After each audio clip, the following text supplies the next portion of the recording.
In a Fox and Friends TV exclusive, Rachel spoke with Venezuelan opposition leader Maria Corina Machado about her newly released Freedom Manifesto, which details her plan for a post-Maduro Venezuela. Take a look at the very first part of my discussion with Maria Corina. Watch. Maria, thank you so much for joining us today. Tell us, why did you write this Freedom Manifesto? Well, because we are at a turning point in the history of Venezuela, at the threshold of freedom. And these are the values that are shared by our Venezuelan people. We have been so hurt in our soul, in our families, in our values, in our land. And the country has come back together and rising with pride and strength. Is it some sort of blueprint, perhaps, for the new day that you hope will come soon for Venezuela? It certainly is.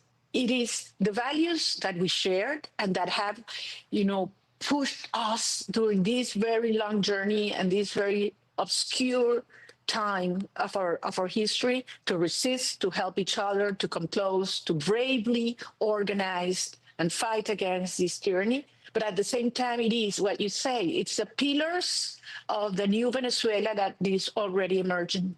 You have a message for the world with this, don't you? Absolutely. I think it is a message for all citizens around the globe that understand what it's this country, this nation that has been torn apart and separated, and that has been, rising again. And we're going to turn Venezuela into the beacon of hope, of prosperity, of security, and most importantly for us, of reunite our families in their own land forever. What do you want the world to know about Venezuela in this precise moment? Look, this process has no way back. We've gone through, all kind of repression, persecution, devastation. And our country has been turned into a safe haven for international crime. And now Venezuela, by our people and with our international allies that share these values, is moving forward into an orderly transition. I want to give that assurance that we are united around these values. We share these principles. So we will see an orderly and peaceful transition so that Venezuela turns into the greatest ally of Western democracies in this region. And that will happen very soon. Well, you recently won the Nobel Peace Prize, and yet it's very difficult for all of us watching this to imagine a peaceful, painless resolution to the removal of Nicolás Maduro. I know you want a peaceful transition. I pray for that as well. How will this standoff between President Trump and Maduro end? Well, as you know, the regime today is weaker than ever. Maduro not only has 90% of the population that rejects him, but over 80% of the military and the police does as well. I mean, This is a country united as no any other society. So this is a moment for Maduro to understand that it's his own interest to simply step aside and go. And I want to give this assurance to the international community. We're ready from day one to start rebuilding the country and to take control not only of institutions, but also of our territory.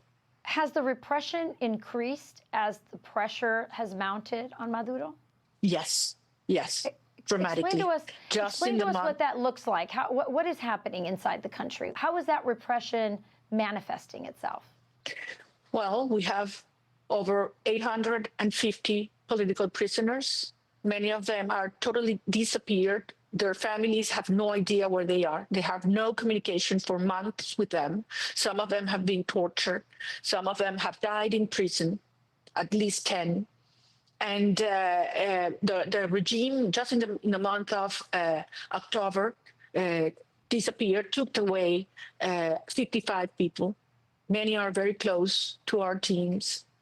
People I know that I've worked with, young people. I have to call their mothers at the middle of the night and give them this horrible news.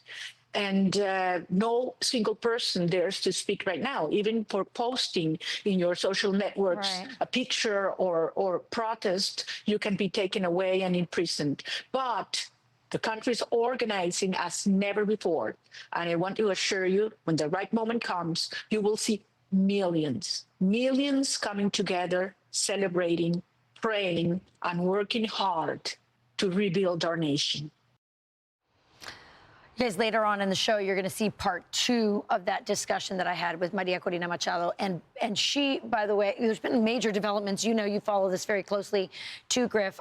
You know, a lot of news making happening right now, and she addresses some of that. It was such an amazing interview, and I can't wait to watch the other half because I think you've really led on this issue like no other. And one of the fascinating things, because I know you read the media, you were talking about the pressures within the country, what's happening inside, and clearly the pressure is growing. But do we have a sense at all for what the Venezuelan media is saying inside? Because obviously, there's really no. I mean, it's a government control. There's no real outlet for free media inside of Venezuela. But what I will say is, you know, he's scared.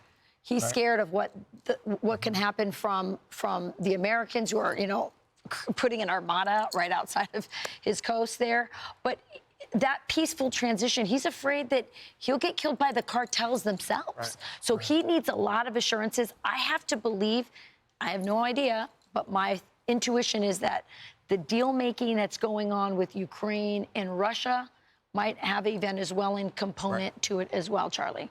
Well, and as you've pointed out before, the fact that there are a lot of countries around Venezuela who are watching interviews like that and getting messages to people in Venezuela. And so they're seeing those things. Absolutely. So Russia, big ally of Venezuela, might be helpful in getting him out. I'm Steve Doocy. I'm Brian Kilmeade. And I'm Ainsley Earhart. And click here to subscribe to the Fox News YouTube page to catch our hottest interviews and most compelling analysis.